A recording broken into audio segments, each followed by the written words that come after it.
కృపగల దేవుని ప్రశస్త నామమున వాక్యాన్ని వింటున్నటువంటి ప్రతి బిడ్డ, మీ కుటుంబంలో ఉన్న ప్రతి వారికి ఇమ్మానుయేలు సహవాసం తరఫున హృదయపూర్వకంగా కృతజ్ఞతలు చెల్లిస్తూ ఉన్నా.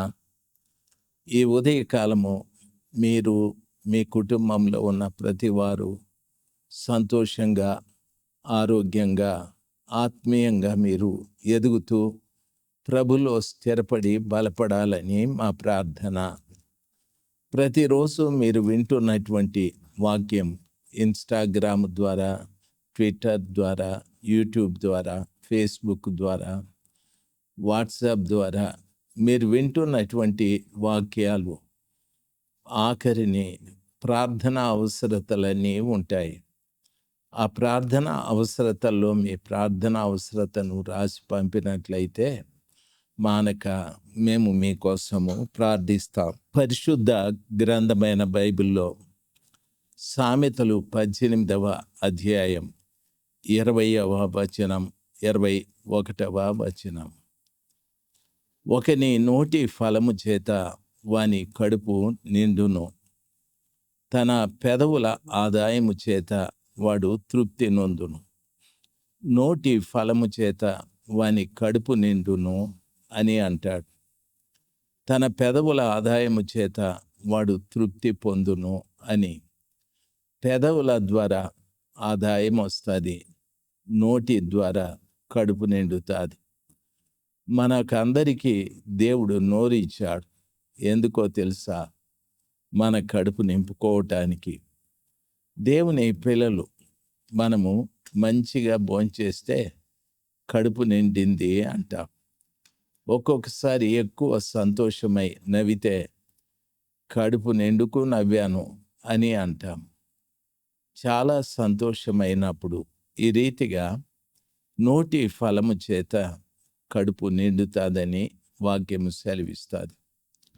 కొంతమంది ఎప్పుడు చూసినా నోటితో ఎప్పుడు వాళ్ళ గురించి వాళ్ళు చెడుగా మాట్లాడుకుంటూ ఉంటారు. నాకు ఆరోగ్యం బాగలేదు, నాకు ఆర్థిక ఇబ్బందులు ఉన్నాయి, మా అత్త మంచిది కాదు, మా భర్త మంచివాడు కాదు, మా పిల్లలు మంచివాళ్ళు కాదు, నాకు ఉద్యోగం రాదు, నాకు ఆరోగ్యం లేదు, అన్నీ ఇలాంటివి మాట్లాడుతూ ఉంటారు. ఈ రీతిగా నీ నోటి ఫలము చేత నీ కడుపు పూర్తిగా నింపుదల లేకుండా, సంతోషం లేకుండా, పూర్తిగా తృప్తి అయిన నెమ్మదైన జీవితం లేకుండా అయిపోతుంది. కాబట్టి మనము నోటితో మాట్లాడేటప్పుడు ఎప్పుడు కూడాను నెగటివ్గా పనికిరాని మాటలు మాట్లాడకండి. మీ భర్తను, మంచి భర్తను దేవుడు నాకు ఇచ్చాడు, మంచి పిల్లల్ని దేవుడు నాకు ఇచ్చాడు, మా అత్తగారు చాలా మంచివారు, మా సంపాదన మాకు ఇంకా మిగులుతుంది, మాకు సరిపడి మిగులుతుంది. ఈ రీతిగా ప్రతి ఒక్కటి ఒక అభివృద్ధిని గురించి నోరు మాట్లాడటానికి మనం నేర్చుకోవాలి. ఆ రీతిగా చేయడం వలన దేవుని వాక్యం సెలవిస్తుంది, నోటి ఫలము చేత వాని కడుపు నిండును, తన పెదవుల ఆదాయము చేత వాడు తృప్తి నొందునని వాక్యము సెలవిస్తుంది. ఈరోజున ప్రభు పిల్లలుగా మనము ఆలోచించవలసిన విషయం, మంచి మాట్లాడటానికి మనం నేర్చుకోవాలి. ఒకసారి యోబు గ్రంథము చూడండి. బైబిల్లో ఉన్న బిడ్డలు యోబు గ్రంథము 3వ అధ్యాయం 25వ వచనంలో ఈ రీతిగా రాయబడి ఉంది. నేను చదువుతాను, చూడండి. ఏది వచ్చునని నేను బహుగా భయపడితినో అదే నాకు సంభవించుచున్నది, నాకు భీతి పుట్టించినదే నా మీదికి వచ్చుచున్నది.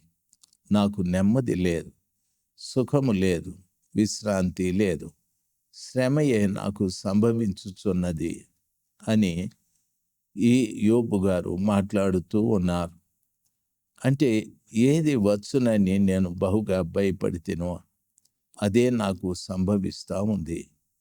నాకు భీతి పుట్టించినదే నా మీదికి వస్తున్నది అంటాడు. మనమే చెప్తాం, నాకు ఇట్లా జరుగుతుందేమో, నాకు అట్లా జరుగుతుందేమో, నాకు ఈ కీడు వస్తుందేమో అనని. ఒకసారి ఒక షుగర్ పేషెంట్ దగ్గరికి నేను ప్రార్థన చేయటానికి వెళ్ళాను. ఆయనకు ఒక గాయం తగిలేది. గాయం తగిలి ఆయన చాలా ఇబ్బంది పడుతూ ఉన్నాడు. నేను ప్రార్థన చేయకముందు ధైర్యంగా ఉండండి, ప్రభు సహాయం చేస్తాడు అంటే, లేదు సార్, నేను ఇదివరకు మా బంధువుని చూశాను, ఆయనకి ఇట్లే కాలు తగిలి కాలు తీసేశారు అని చెప్పి అన్నాడు. నీ బంధువు సంగతి వేరు, నీ సంగతి వేరు, నువ్వు అట్లా మాట్లాడద్దు, ప్రార్థన చేస్తాను, దేవుడు సహాయం చేస్తాడు అని చెప్పి ధైర్యం చెప్పి ప్రార్థన చేసి వచ్చాను. అయితే ఒక రోజున ఆయనకు కాలు తీసేస్తారని డాక్టర్లు చెప్పారని చెప్పి వాళ్ళు ఫోన్ చేశారు. నేను అన్నాను, ఎందుకు మీరు వైద్యం చేయించుకోలేదా? చేయించుకున్నాము సార్, అయితే డాక్టర్లు ఎందుకు కాళ్ళు తీసేయాలి అని అన్నారు అని. సరే, మళ్ళా ఒక్కసారి వాళ్ళ దగ్గరికి వెళ్ళి ప్రార్థన చేసొద్దాము అని వెళితే ఆయన ఒక మాట అన్నాడు, మీరు ఆ రోజు వచ్చినప్పుడు నేను చెప్పలేదా సార్ ఖచ్చితంగా కాలు తీసేస్తారని అని అన్నాడు. అయ్యా, దయచేసి గమనించాలి, నువ్వు నా కాలు తీసేస్తావని నీ నోటితో నువ్వు అంటూ ఉన్నావు, అదే నీ కడుపు నిండాది. నీ పెదవుల ఫలమే, నీ పెదవుల ఆదాయమే నీకు కష్టాన్ని తీసుకొచ్చి పెట్టాది. నీ కాలు తీసేయాలి లేదు అనేది మొదట దేవుని ఆలోచనల్లో ఉంది. రెండవది, ప్రభుని నమ్ముకున్న బిడ్డవు, వైద్యం చేయించుకో, ప్రభుని ప్రార్థన చేయి, నీ చిత్తమేదో అది జరిగించండి. ప్రభా, నేను ఆరోగ్యవంతుడు కావాలి, నీ నామ ఘనత కొరకు నేను జీవించాలి అని మాట్లాడుతూరా. అలాంటిది పోయి నా కాలు తీసేస్తారు అని మీరే అంటే డాక్టర్లు ఏం చేస్తారు అని చాలా మంది రీతిగా వాళ్ళ నష్టాన్ని వాళ్ళు కోరుకుంటూ ఉంటారు. వాళ్ళ నష్టాన్ని వాళ్ళు నెత్తినేసుకుంటారు. యోబు అదే చెప్తాడు, ఏది వస్తుందని నేను అనుకుంటునో అదే నాకు సంభవించింది, నాకు భీతి పుట్టించిందే నా మీదికి వచ్చాది. నెమ్మది లేదు, సుఖం లేదు, విశ్రాంతి లేదు, శ్రమయే నాకు సంభవించెను అని అంటాడు. కాబట్టి ఈ రోజున చాలామంది నెమ్మది లేకుండా, సుఖం లేకుండా, విశ్రాంతి లేకుండా శ్రమల పాలు అవటానికి గల కారణం వాళ్ళ నోరే. ప్రతి విషయంలో కూడా నోటితో మనం మాట్లాడే మాట చాలా మంచిగా మాట్లాడడము నేర్చుకోవాలి. దేవుని వాక్యము ఆ రీతిగా సెలవిస్తుంది. పరిశుద్ధ గ్రంథమైన బైబిల్లో సామెతలు 12వ అధ్యాయం 14వ వచనం, ఒకడు తన నోటి ఫలము చేత తృప్తిగా మేలు పొందును, యమని క్రియల ఫలము వానికి వచ్చును అని చెప్పాడు. నోటి ఫలము చేత తృప్తిగా మేలు పొందును అని చెప్పాడు.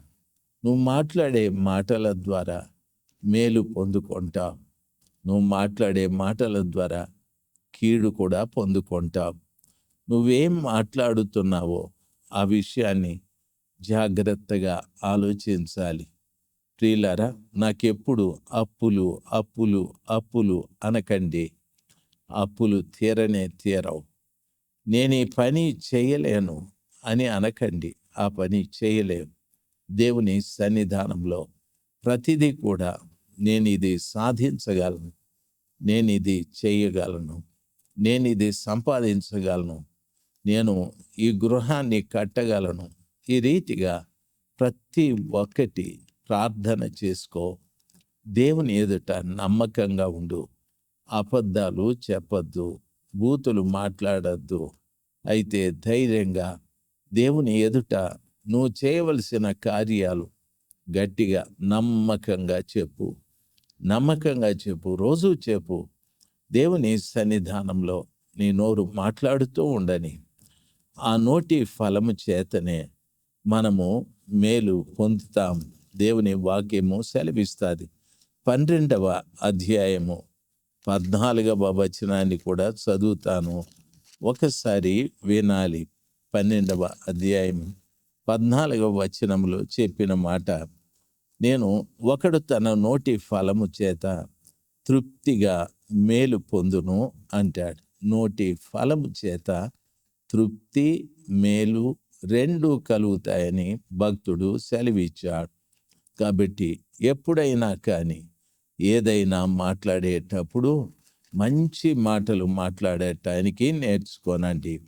నష్టాలు గురించి మాట్లాడద్దండి. అలాగని డాంభికమైన మాటలు కూడా వద్దు.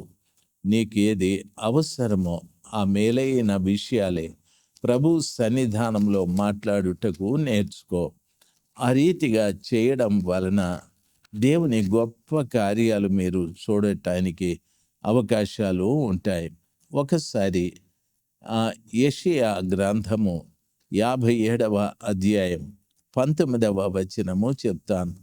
వారిలో కృతజ్ఞత బుద్ధి పుట్టించుచు దూరస్తులకును సమీపస్తులకును సమాధానమని చెప్పి నేనే వారిని స్వస్థపరిచెదనని యెహోవా సెలవిచ్చుచున్నాడు అని చెప్పబడి ఉంది.